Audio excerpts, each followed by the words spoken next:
Borno State Governor Babagana Zulum has firmly denied reports claiming he plans to defect from the ruling All Progressives Congress to the African Democratic Congress along with 5 other governors. In a statement released by his spokesperson, Dauda Ilia, Governor Zulum described the rumors as unfounded fabrications spread by what he called unscrupulous elements seeking relevance. He reaffirmed his commitment to the APC and urged the public to disregard what he called cheap politics. Governor Zulum emphasized that his administration remains focused on the critical task of rebuilding and developing Borno State, and he called on media outlets and the public to verify news through credible official sources, not rumor and disinformation. I'm now joined by senior lawyer, Barrister Chibunna Okoliakrika, State Secretary, Labour Party, Anambra State. Barrister Chibunna, thank you so much for joining us. He joins us virtually from Anambra State for more insights on how the Labour Party members in the home state of the former flag bearer of the party, Peter Obi, are reacting to the coalition under the ADC. Hello, Barrister Chibunna, can you hear me? Very well, yes, I can. All right, let's begin from the emergence of the... Yes. Can you hear me? Yes, I can hear you. Thank you for having me. All right, thank you so much. Now, let's begin from the emergence of the third political force recently launched under the platform of the ADC.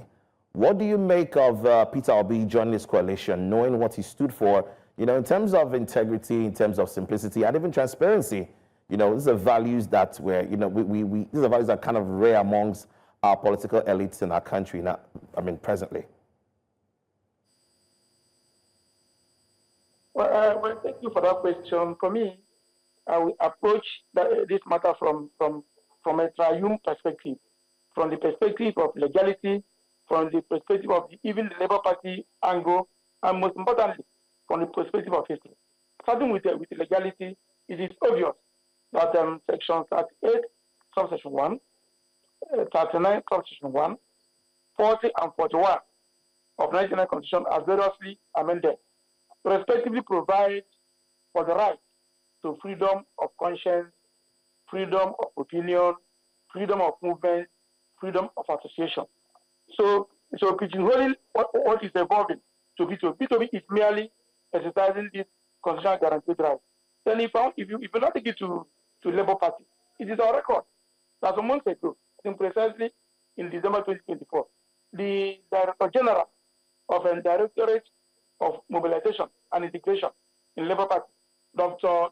Marcel Ngubehar, said that I quote, that it is only a consolidated, integrated, and united opposition, you quote, that can contain and checkmate the government of the day. Then in terms of historical antecedents, what is happening to ADC is not that historical. We have precedents over there in terms of governance. We used to have the MPP, MPN accord. Recently, during the 2015 general election, we have the AC, CPC, the PDP, alliance that mutated into APC. So one can say that what is playing out now is not illegal, is not illegitimate, it is not without historical precedent. Then coming specifically to P2B, it is our urge Nigerians to appreciate what His Excellency variously said. He said he's not after power. He said he's not after alliance for the purposes of election.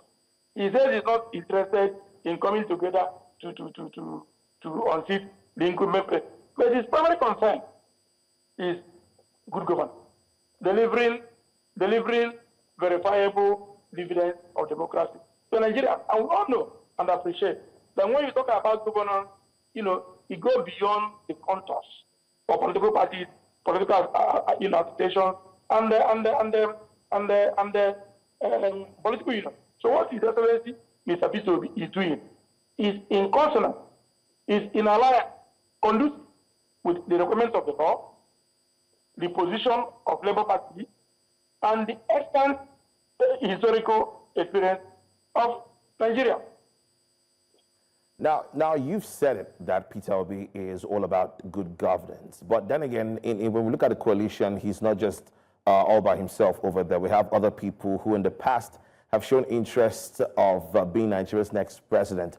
Personally, what do you think? Do you think, what's the probability of Peter Obi being the presidential candidate of the ADC? Based on what you think.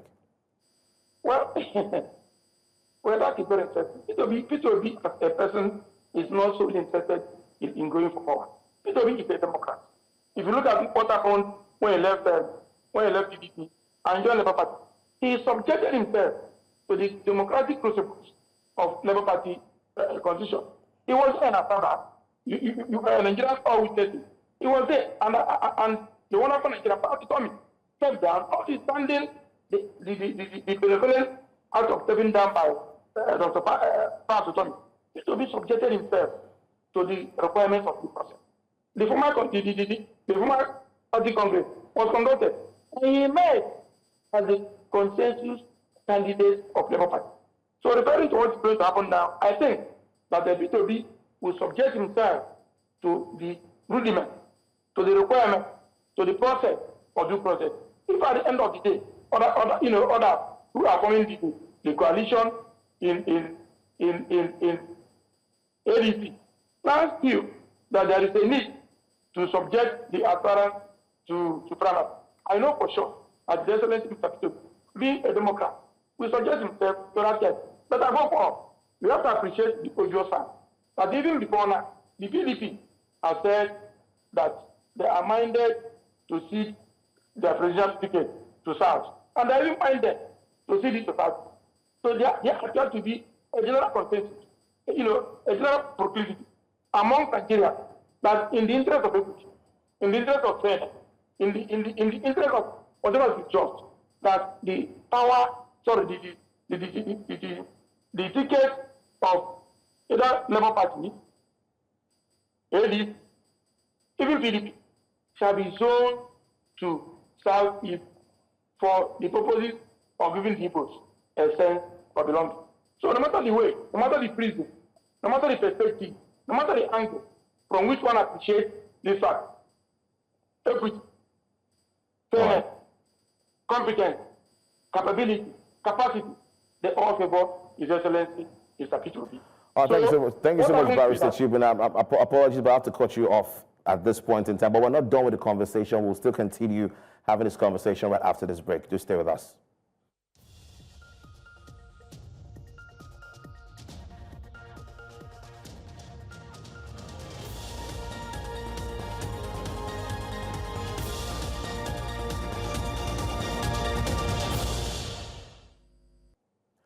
Many thanks for staying with us. We're still having a conversation with Barrister Chibunna as we discuss Labour Party's reaction to Peter Obi joining the coalition. Now, Barrister Chibunna, you mentioned something. You said Peter Obi is joining the ADC based on good governance. That's majorly what he is after. But when you look at the crop of people who have made up the ADC right now, we're talking about former ministers, former governors, and even the former vice president of Nigeria. Do you think that team can actually provide Nigerians with good governance? Certainly, you see, there is one thing peculiar in politics. You can have, a group of 100 people. But if one person is well-intentioned, if one person is good intention, if one person, has interest of the masses, and that person is empowered, that person is in a position of power or influence, that person can certainly take some salutary steps to do things that will be wholesome to the entire citizenry. So the fact that, we have orders coming from federal political parties is not a hindrance to His Excellency Mr. Peter Obi to perform if he's choosing a Nigerian electing, as their president. So in simple language, what I'm saying in essence is that what is important is, one, for Nigeria to agree that there is need to elect a person who has the requisite competence, a person who has the experience, a person who has, the ability to do what, to govern in such a manner that will benefit Nigeria. And I think Peter Obi has that pedigree. So the fact that you have some other people who are from some other political parties joining APC will certainly not be a hindrance. Just like the coalition that eventuated to APC.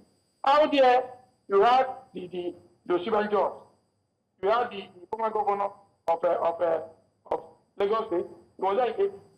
But it never allowed the power broker in APC to allow such good intention gentlemen to do certain things that will benefit Nigeria.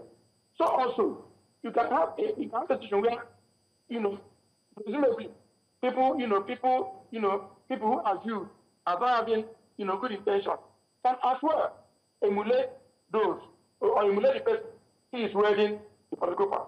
I'm saying this because personally, I'm not just a supporter of His Excellency, Mr. Peter Obi. I have intimate knowledge of my colleague. All right, Barrister, there are insinuations that Peter Obi is yet to officially withdraw his membership of the Labour Party. Can you confirm that? Can you confirm that for us? So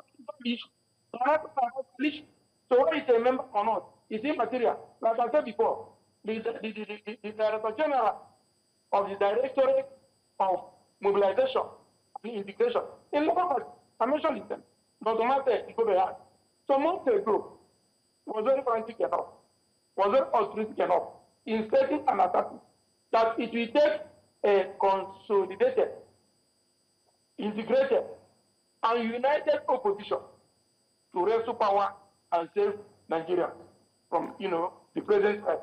So in the Directorate of Labour Party, some 6 months ago, appreciated the obvious fact that there is need for opposition parties to come together, consider their efforts, integrate and unite to get power. Then what Peter Obi is doing now is meant to give effect to what Labour Party anticipated and advocated some months ago.